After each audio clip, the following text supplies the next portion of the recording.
The rain hadn't stopped for 3 days. Kim Soo-hyun stood at the floor-to-ceiling windows of his corner office on the 42nd floor, watching Seoul blur beneath the November storm. Behind him, his executive team was gathering papers, closing laptops, exchanging the satisfied glances of people who'd just secured a deal worth more than most would earn in a lifetime. "Excellent work, everyone," he said without turning around. His voice carried the particular quality of someone who'd learned early that authority didn't require volume. "Min-jae will send the revised contracts by morning." They filed out with murmured thanks and bows.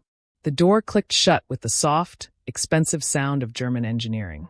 Alone, Soo-hyun pressed his palm against the cool glass. From this height, the city looked like a circuit board, all lights and patterns and logical connections. Somewhere down there, millions of people were finishing their workdays, heading home to families, to friends, to partners who asked about their day and actually cared about the answer. He'd built an empire by the age of 29. KS Holdings had operations on 4 continents. His face appeared in business journals with words like visionary and ruthless in the same sentence. He could buy almost anything he wanted. The irony wasn't lost on him. He'd spent his 20s constructing a fortress of success, and now he lived alone inside it. "Mr. Kim?" His assistant Min-jae appeared in the doorway, tablet in hand. "Your car is ready. Also, your mother called again about dinner on Sunday. Tell her I'll try. I told her that last week." Soo-hyun finally turned from the window, offering a slight smile. "Then you're consistent. That's why I pay you well." Min-jae didn't return the smile. She'd worked for him for 4 years, long enough to recognize the careful distance he maintained, the way he deflected personal questions with humor or work. "You should go. She worries." "Everyone worries about the wrong things," he said, but his tone had softened. He collected his coat from the stand by the door, charcoal wool that had cost more than most people's monthly rent. "Good night, Min-jae." "Good night, Mr. Kim." The private elevator descended in silence. Soo-hyun watched the floor numbers decrease, feeling the familiar weight settle over him. The weight of going home to an empty penthouse where his footsteps echoed and the only voice was his own. The elevator opened onto the marble lobby of KS Tower. And that's when he saw her. She was standing near the reception desk, backlit by the building's entrance where rain streamed down the glass like tears. She wasn't particularly tall, wasn't dressed in anything remarkable.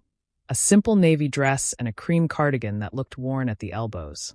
But there was something about the way she held herself, a kind of gentle self-possession that made Soo-hyun stop walking. She was smiling at something on her phone, and the smile transformed her entire face. It wasn't the polite, professional smile he saw every day in conference rooms. It was genuine, the kind of smile that suggested she'd just received a message from someone she loved, or remembered something that made her happy for no reason that required explanation. Soo-hyun felt something shift in his chest, a sensation so unfamiliar it took him a moment to identify it. Hope. She looked up as if sensing his attention, and for a brief, suspended moment, their eyes met. Hers were warm brown, curious and kind. She offered a small, polite nod, the acknowledgement of strangers sharing space, and returned to her phone. That's when he noticed it. A silver ring on her left hand, 4th finger. Not a simple band, but something with a small stone that caught the lobby's light. Married. Or engaged. The hope that had flared a moment earlier folded itself away, returning to whatever locked drawer in his chest where he kept such things. Soo-hyun had many faults, but he wasn't the kind of man who pursued women who belonged to someone else. He'd seen enough of that in his father's business circles to find it distasteful. He walked past her toward the entrance, where his driver waited with an umbrella. But halfway across the lobby, he glanced back. She was still there, still smiling at her phone, entirely unaware that she'd just become the most interesting person in his very carefully controlled world. "You're distracted." Han Do-jin didn't bother with preamble. He and Soo-hyun had been friends since university, and Do-jin had earned the privilege of speaking plainly. They sat in Soo-hyun's usual private room at Mingle's, picking at a tasting menu that cost more per person than some people's rent. Do-jin ran his own investment firm and was one of the few people who could keep pace with Soo-hyun intellectually and financially, which made him one of the few people Soo-hyun actually trusted. "I'm thinking about the Singapore expansion," Soo-hyun said, which was partially true. "You're thinking about a woman." Soo-hyun's chopsticks paused halfway to his mouth. "Excuse me? You've checked your phone 4 times in the last 20 minutes, which you never do during dinner. You've barely touched the food. And you have that expression. What expression? Like you're trying to solve a problem that can't be solved with money or strategy. Dujin leaned back, regarding him with the knowing look of someone who'd watched his friend remain stubbornly single through their entire 20s. Who is she? There's no one. Terrible liar. You always were. Soo-hyun set down his chopsticks and reached for his water glass, buying time. The problem with old friends was that they remembered who you'd been before you became whoever you were pretending to be now. I saw someone, he admitted finally. 3 days ago in the lobby. I don't even know her name. And nothing. She was wearing a ring. Ah! Dujin's expression softened with something like sympathy. So you did what you always do, observed from a distance, and decided to protect her from yourself. I decided to respect her relationship. Noble. Also possibly unnecessary. Lots of people wear rings that don't mean what you think they mean. She was smiling at her phone, Dujin. The kind of smile people have when they're in love. Or when they see a funny meme. You're catastrophizing. Dujin signaled for more tea. Did you at least try to find out who she is? Why would I do that? Because you've been alone for 3 years, and this is the first time I've seen you interested in someone who isn't interested in your bank account. Dujin's voice lost its teasing edge. You're allowed to want something for yourself, you know. Something that isn't a quarterly earnings report. Soo-hyun looked down at his plate, at food he hadn't tasted. His friend wasn't wrong. Since his last relationship had imploded, a calculated disaster involving a woman who'd loved his status more than she'd ever loved him, he'd focused entirely on work. It was safer, cleaner, less likely to end with betrayal. I'll think about it, he said, which they both knew meant no.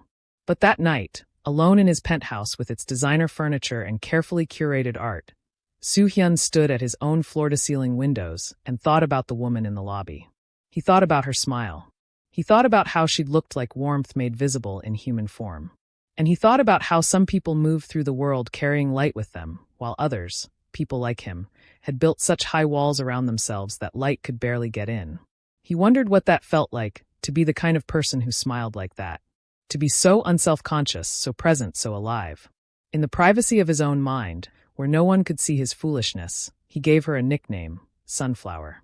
Because that's what she'd reminded him of, something that turned toward light, that grew despite concrete, that persisted with stubborn, beautiful optimism. It was ridiculous, sentimental, completely unlike him. He let himself have it anyway. November became December, and Seoul transformed into a city of lights and cold breath and Christmas markets that Soo-hyun walked past without stopping. He told himself he'd forgotten about the woman in the lobby. He told himself this while reviewing contracts that used to hold his complete attention, but now felt vaguely hollow. He told himself this during board meetings where he heard his own voice speaking about market projections, while some other part of his mind wandered down a path that led nowhere productive. He told himself this, and it was a lie. The truth was that her image had etched itself into his memory with startling permanence. He'd see something, a woman in a cream cardigan on the subway, a particular quality of afternoon light, someone laughing with genuine delight, and he'd think of her. The sunflower. The woman whose name he didn't know, whose life he wasn't part of, who probably didn't remember their 3-second exchange of glances. You're doing it again, Min-jae said one afternoon, standing in his office doorway with her arms crossed. Doing what? Staring at nothing. Thinking about things that aren't work. She entered uninvited and set a folder on his desk. Partnership proposals. 3 organizations requesting meetings. I've already declined 2 that didn't meet our criteria. And the third, the Blossom Project. Small nonprofit, women's empowerment focus. They're requesting a meeting to pitch a partnership proposal. Min-jae tapped the folder. Normally I'd decline, too small scale for KS Holdings, but their mission statement is compelling. And their founder has a personal story that's quite moving. Soo-hyun opened the folder without much interest. He saw these proposals constantly. Everyone wanted his money, his name, his endorsement. 99% were either tax shelters or vanity projects. But Min-jae had good instincts. If she thought something was worth his time, it usually was. Fine. Schedule it for next week. Already done. Thursday at 2. Min-jae paused at the door. Mr. Kim? You should take a vacation. You look tired. I'm fine. You've said that for 3 months. Eventually, even you have to admit when you're not. She left before he could respond. Soo-hyun returned to the proposal, skimming the executive summary. The Blossom Project provides comprehensive support for women rebuilding their lives after personal crisis. Our programming includes skills training, mental health counseling, financial literacy, and community building. Professional. Well-organized. Nothing revolutionary, but solid foundational work. He flipped to the section about the founder and stopped. There was a photo. Small, slightly pixelated as if pulled from a website. But unmistakable. It was her. His sunflower. The woman from the lobby. Clara Seo, founder and director. Ms. Seo established the Blossom Project 2 years ago, following a personal experience with. Soo-hyun's heart was doing something irregular in his chest. He read the paragraph 3 times, barely comprehending the words. Something about a painful breakup, about rebuilding, about wanting to help other women find their strength. She was coming here. To his building. To his conference room. In 5 days. He closed the folder carefully, as if it might explode. Then he opened it again and looked at the photo. Even in low resolution, her warmth came through. The same gentle smile. The same eyes that had met his for 3 seconds in November. Clara. Her name was Clara. Mr. Kim? Min-jae's voice crackled through the intercom. Your 3 o'clock is here. Give me 5 minutes. He needed to think. To process. To figure out what this meant, if it meant anything at all. She'd be here in 5 days. He'd see her again. Maybe she'd remember him, maybe she wouldn't. Maybe she was still wearing that ring, maybe she wasn't. Maybe it was fate. Maybe it was coincidence. Maybe, for the first time in 3 months, he felt something other than the vast, echoing emptiness that had become his normal. He touched the photo with one finger, a gesture so uncharacteristically tender that if anyone had seen it, they wouldn't have recognized the man making it. 5 days, he said to the empty office. And for the first time in years, Kim Soo-hyun allowed himself to hope. Clara checked her reflection in the elevator's polished doors for the 3rd time, trying to calm the nervous energy that had kept her awake most of the night. This was it. The meeting she'd been working toward for 6 months. KS Holdings was exactly the kind of corporate partner the Blossom Project needed. Large enough to provide meaningful resources, reputable enough to attract additional donors, and known for their strategic philanthropy rather than empty gestures. She'd practiced her presentation until she could recite it in her sleep. She'd refined her slides, checked her data, rehearsed her responses to every possible question. She was prepared. She was also terrified. You've got this, she whispered to her reflection. The woman looking back at her had come a long way from the person she'd been 2 years ago. Broken, lost, convinced she'd never feel whole again. Building the Blossom Project had saved her life. Now she just needed to save the organization itself. The elevator doors opened onto the 42nd floor. Of course it's the 42nd floor, Clara thought. Why would it be anywhere normal and accessible like the 3rd floor or the lobby? The reception area looked like something from an architecture magazine. All clean lines and expensive materials and the kind of minimalist aesthetic that screamed money. A receptionist with perfect posture and a perfectly tailored suit looked up from her computer. Clara Seo? They're expecting you. Right this way. Clara followed her through glass-walled corridors where serious people had serious conversations in serious voices. Her dress felt too simple, her cardigan too old, her entire presence too small for this gleaming temple of corporate power. You belong here, she told herself. You've worked for this. Your mission is important. You are enough. The affirmations helped. A little. The receptionist opened a door to a conference room that was probably larger than Clara's entire apartment. A long table, leather chairs, a wall of windows overlooking Seoul. And at the head of the table, standing with his back to the door, a man in a charcoal suit that probably cost more than Clara's monthly budget. Mr. Kim, your 2 o'clock is here. The man turned around. Clara's prepared greeting died in her throat. It was him. The man from the lobby. The one who'd looked at her with such intensity that she'd thought about him for days afterward, wondering who he was, why he'd seemed so sad, why she'd felt such a strange pull of recognition toward a complete stranger. His expression shifted through several micro-emotions in rapid succession. Surprise, recognition, something that might have been relief, before settling into professional courtesy. Ms. Seo, he said, and his voice was exactly as she remembered it from overhearing him speak to his assistant that night. Calm. Controlled. But with something underneath, like bedrock beneath shallow water. Thank you for coming. Please sit. He gestured to a chair, and Clara somehow got her legs to move.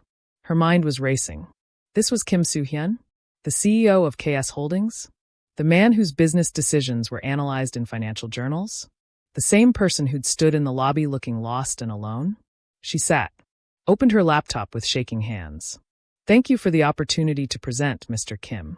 I know your time is valuable. It is, he agreed, sitting across from her. Which is why I wouldn't have agreed to this meeting if I didn't think your work was worth that time. Their eyes met again, and Clara felt the same strange electricity she'd felt in November. As if they were having two conversations, one with words, one with everything beneath words. I thank you. She cleared her throat, found her professional voice.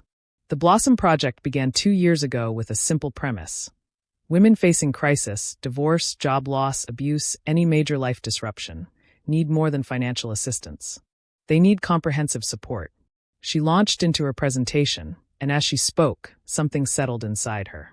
This was her mission, her purpose, the thing she'd built from her own pain and transformation. And whatever strange undercurrent existed between her and Kim Soo-hyun, her work was too important to let herself get distracted. She showed him the data, the success stories, the gaps in current social services, the expansion plans, the financial projections. He listened with complete attention. Not the performative listening Clara had encountered in other meetings, where executives checked their phones or let their attention wander. Real listening, the kind where you could tell someone was actually processing your words. When she finished, he was quiet for a long moment. You built this from personal experience, he said finally. It wasn't a question, but she answered anyway. Yes. 2 years ago, I went through a difficult breakup. I thought I'd lost everything, my partner, my plans for the future, my sense of who I was. Clara met his eyes steadily, refusing to be ashamed of her story. I was lucky. I had family support, financial stability, access to therapy. But I met so many women who didn't, who were facing the same kind of loss without any safety net. I wanted to build something that could help them the way I'd been helped. Turning pain into purpose, he said softly. That's rare. So is having the resources to help on a meaningful scale. Which is why I'm here. A slight smile touched his mouth. Direct. I appreciate that. I don't have time for anything else. The women we serve don't have time for pretty words and vague promises. Clara kept her voice level, professional. What we need is a partner who understands that empowerment isn't about charity. It's about creating real infrastructure for change. And you think KS Holdings can be that partner? I think KS Holdings has the resources and the reputation. Whether you can be that partner depends on whether you see this as a tax write-off or as genuine investment in structural change. The words came out more bluntly than she'd intended, but Clara was tired of meetings where people praised her work and then offered token donations that wouldn't sustain the organization for more than a few months. She needed real commitment or nothing at all. Instead of being offended, Kim Soo-hyun's smile widened slightly. You're remarkably honest. I can't afford not to be. He stood, walked to the windows, looked out at Seoul stretching beneath them. Clara waited, heart pounding. This was the moment. Either he'd offer the standard polite dismissal, or... I'm not interested in charity, he said without turning around. I'm interested in partnership. Clara's breath caught. He turned to face her. What if, instead of KS Holdings funding the Blossom Project, we created something new together? A joint foundation combining your vision and expertise with our resources and infrastructure. Not me writing you a check. Us building something neither of us could build alone. Clara stared at him, trying to process what he was proposing. It was more than she'd hoped for. More than she'd even known to ask for. Why? She asked. Why would you want that? He was quiet for a moment, and something vulnerable crossed his face before his professional mask returned. Because I've spent years building a company that makes money and employs people and does all the things successful companies do. But I can't remember the last time I built something that actually mattered. Something that might make someone's life genuinely better. He paused. You have something I don't. Purpose. Passion. A reason for getting up in the morning that goes beyond profit margins. I'd like to learn what that feels like. The honesty in his voice startled her. This wasn't a business pitch. It was something raw, more real. Mr. Kim. I saw you, he interrupted quietly. In the lobby. 3 months ago. You were smiling at your phone, and I thought. He stopped, seemed to reconsider. I thought you looked like someone who knew how to be happy. I haven't felt that in years. I don't know if happiness is something you can learn, but I think purpose might be. And your work has purpose. Clara's chest felt tight. She remembered that night in November, remembered the man in the expensive coat who'd looked at her with such naked longing that it had stayed with her for days. She'd assumed it was something simpler, attraction, interest, the usual thing. But this was deeper. He was lonely. Not just alone, but profoundly, existentially lonely in the way that successful people sometimes were, when they'd climbed so high that no one could reach them anymore. She knew that loneliness. She'd lived in it. "I wasn't wearing a ring that night," she said suddenly. He blinked. "Excuse me?" "In November. In the lobby. You noticed my ring." Clara held up her left hand, bare except for a simple silver band on her middle finger. "I moved it. I was engaged, but that ended 2 years ago. I kept wearing the ring for a while because taking it off felt like admitting failure. But that night I'd finally moved it. New finger, new meaning. It's just a ring now. Not a promise." Understanding dawned in his eyes. I know what you thought. And I understand why you didn't approach." Clara took a breath. "Mr. Kim, I need you to understand something. I'm not ready for what I think you might be interested in. Beyond the work, I mean. I'm still healing. Still figuring out who I am without someone else defining me. I can't be what you're looking for." "I'm not looking for anything," he said quickly. Then, more honestly, "That's not true. I am looking for something. But I don't know what it is yet, and I don't need you to be anything except exactly who you are." He returned to the table, sat down across from her. "I meant what I said about partnership. About building something that matters. Everything else, whatever else there might be, can wait. Or not happen at all. That's entirely up to you." Clara studied his face, looking for manipulation or hidden agendas, or the 1,000 small ways men tried to pressure women into what they wanted. She found none of those things. Just sincerity. And patience. And maybe underneath it all, a kind of hope that mirrored her own. "All right," she said finally. "Let's talk about what this partnership might look like." His smile was small but genuine, transforming his entire face from austere to almost boyish. "I'd like that." They talked for 2 more hours. About structure and funding and timelines. About her vision and his resources and what they might build together. About everything except the electric current running beneath their words. The awareness that something was beginning that neither of them could name yet. When Clara finally left KS Tower that evening, the sun was setting over Seoul, painting the sky in shades of orange and gold. She stood on the sidewalk for a moment, letting the cold December air clear her head. Something had shifted today. Not just for the Blossom Project, but for her. For the first time in 2 years, she'd felt seen, truly seen, by someone who looked past her accomplishments to the person she was still becoming. It was terrifying. It was also against all odds and better judgment, a little bit wonderful. Her phone buzzed. An email from Min Jae, Kim Soo-hyun's assistant. "Mr. Kim would like to schedule a follow-up meeting next week to discuss the foundation structure in detail. Please let me know your availability." Clara smiled at her phone, the same smile Soo-hyun had seen 3 months ago. But now it meant something different. Now it meant possibility. To be continued.